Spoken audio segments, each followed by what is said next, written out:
Good morning, dear students. Now we are continuing with the biotechnological applications, and in the previous class we have studied about the genetically engineered insulin and all, and in this class we are going to discuss about the gene therapy and the rest of the portions. Okay, so what is gene therapy in biotechnology?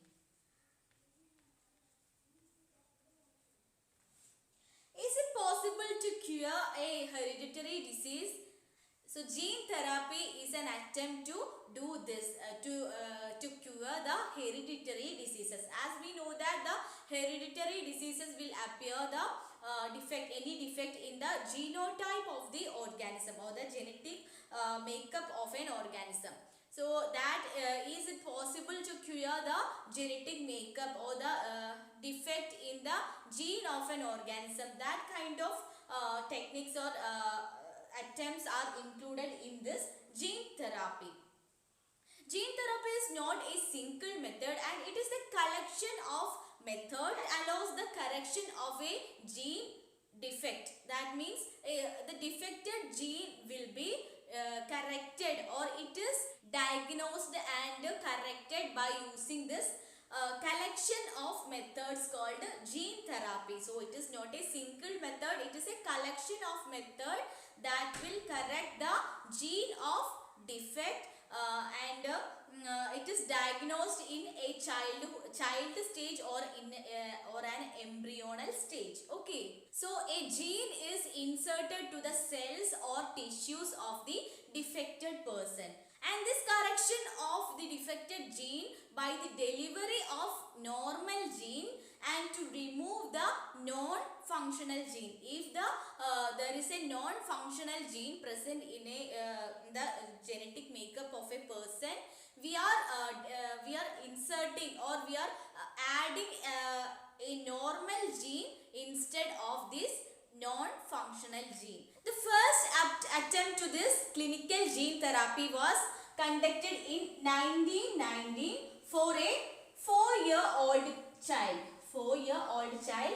And the child is defected with the adenosine deaminase deficiency, ADA deficiency.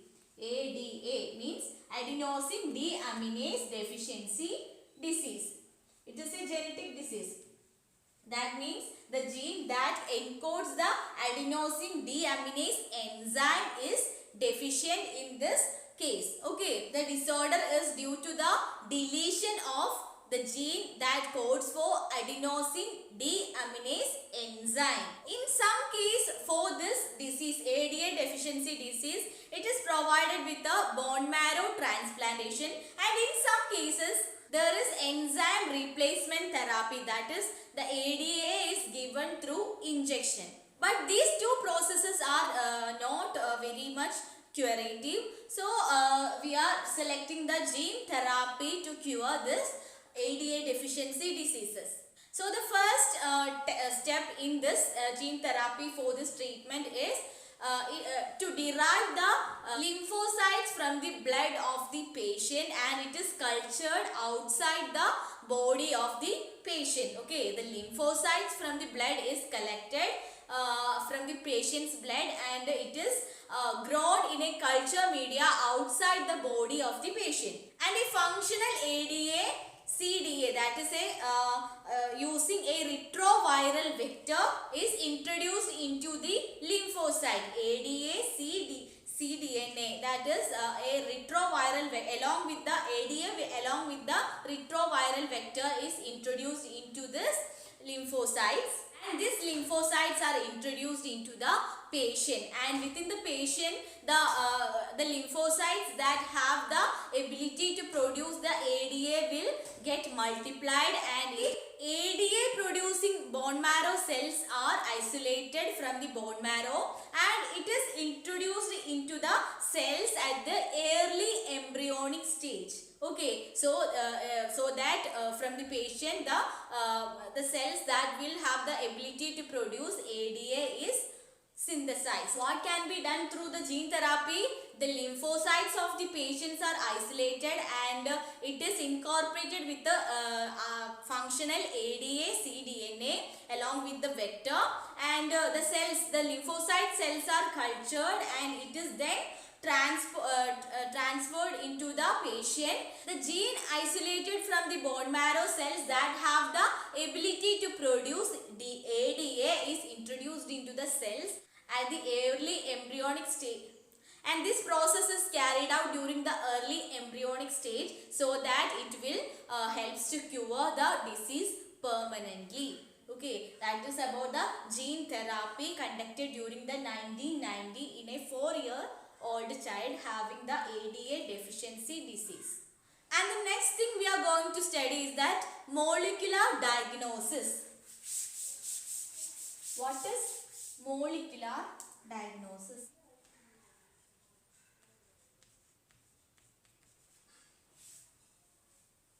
As we know that for the effective treatment of a disease, it should be early diagnosed, isn't it? So, by the conventional methods of detection like urine sample analysis and all, it is not very specific. It is not necessary to determine the disease at a very early stage. So, in that condition, certain sophisticated techniques in biotechnology are adapted to detect the disease in very early stage or to diagnose the disease at a very early stage. So the techniques are recombinant DNA technology, then PCR, polymerase chain reaction, and ELISA. ELISA means enzyme linked immunosorbent assay. Such kind of techniques are adapted to early diagnose the diseases. So we are knowing the disease is occurred only when it shows some symptoms, isn't it? But it is in a very late stage, because even when the bacteria or virus attacks our body cells, we are only knowing the symptoms after multiplying the organism in a higher copy. So in that case, it is very difficult to cure that disease. So we need to diagnose it, the presence of those pathogen in a very early stage. So the PCR techniques, polymerase chain reactions techniques, and all these techniques are used to diagnose those diseases in very early stage. For example, through PCR, the nucleic acids of the pathogens are multiplied in a large copies, and we are able to identify what is the pathogen and what is the related symptoms, and what is the curative techniques can be adopted and all. And this PCR can be adopted recently for the detection of HIV virus for the AIDS patients. So it is early diagnosed using this PCR techniques. And these are the main powerful techniques to identify the genetic disorders too. And this ELISA test is based on the antigen-antibody interaction. Infection by a pathogen can be detected by the antigen or by detecting the antibodies synthesized against the pathogen. This is the ELISA test. So in ELISA test, the antigen-antibody interaction is studied. And next we are moving on to what is a transgenic animal and what are the features of a transgenic animal. Transgenic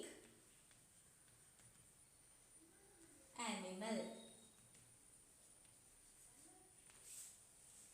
The animals that have the manipulated genes by introducing an extra gene is called as transgenic animals. And there are transgenic rats, transgenic rabbits, pigs, sheep, cows, fish have been produced. But all over this, around 95% transgenic animal is mice. And there is a question that why these transgenic animals are produced. There are certain reasons to develop these transgenic animals. The first one is normal physiology and development. They will be having normal physiology and development.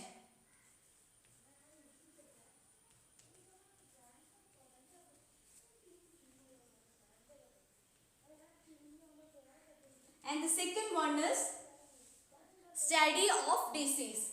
To study a disease. Study of disease. Third one is biological products. To obtain biological products. And the fourth one is vaccine safety. Vaccine safety. And the fifth one is chemical safety techniques.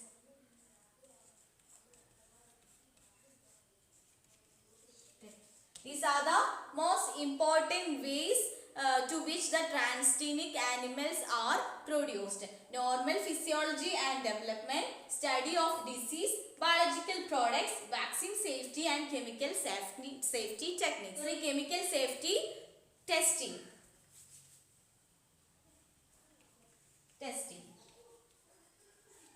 The first one is normal physiology and development. The transgenic animals are designed to know how the genes are functioned and how the genes are regulated and what are the effects of normal genes in our regulations in our body and all. So normal physiology and development can be studied by observing the transgenic animals and their genes, their functions, regulations and what are their effects on on the body of the animals. So when we introduce certain gene to another animal, that is to a transgenic animal, we have to study the normal gene and the transformed gene. It's what are the changes that is caused due to that transfer and what are the changes in physiology and normal functioning and the development of the organism. That is the important thing about the transgenic animal. And the second one is to study a disease. The study of a disease. So the transgenic models are used to study about a disease and thereby we can adopt different methods of curing that disease in humans also. So certain models of these are introduced by these transgenic animals. And today transgenic models are exist for many human diseases like cancer, then cystic fibrosis, rheumatoid arthritis like diseases. So it helps, the transgenic animals will help to study of a disease in very detail and to helps to derive its treatments for human treatments and all. And the next important thing is to obtain the biological products. Transgenic animals are used or produced to produce certain useful products which are beneficial for the human being for treatment and all. For example, in the case of human protein, it is produced by certain gene and it is incorporated to a animal which is termed as a transgenic animal. So this transgenic animal will give the protein, the human protein, which can be used for the treatment of a certain disease called emphysema disease. And similar attempts are carried out for phenylketonuria, then cystic fibrosis, such kind of disease. So the transgenic animals will help to produce certain biological products such as medicinal products and all for human beneficiaries.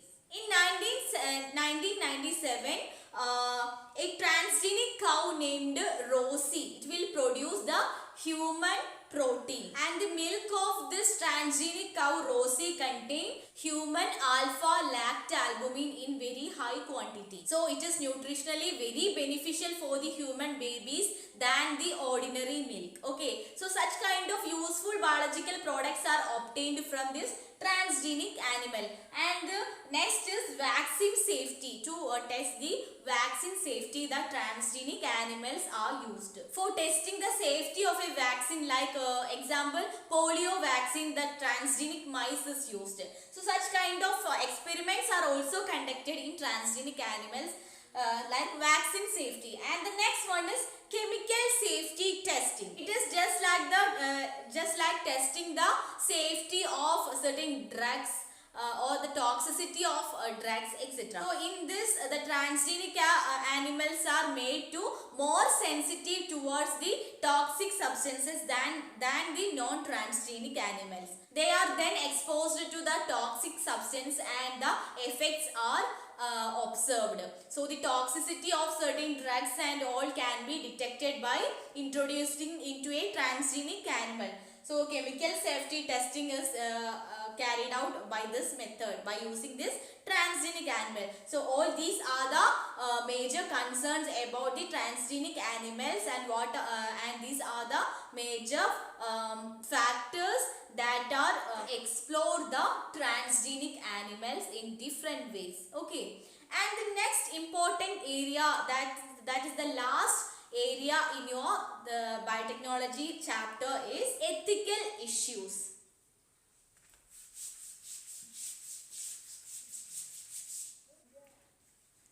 Ethical issues.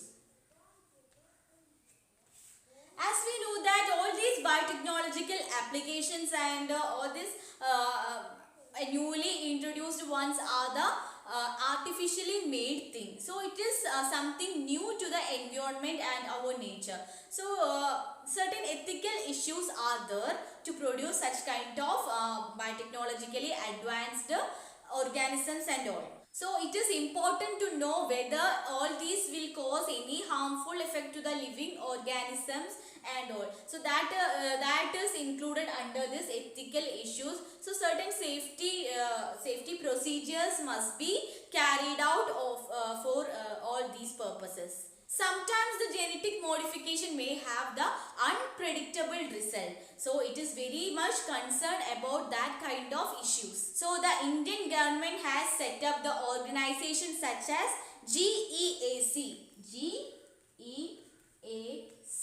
Genetic Engineering Approval Committee, which will make decision on the validity of these genetically modified researches, and also the safety of introducing genetically modified organism to the public services. So this committee, Genetic Engineering Approval Committee, will monitor the effects of those researches, genetic modified researches, and also the introduction of these genetically modified organism to the public service.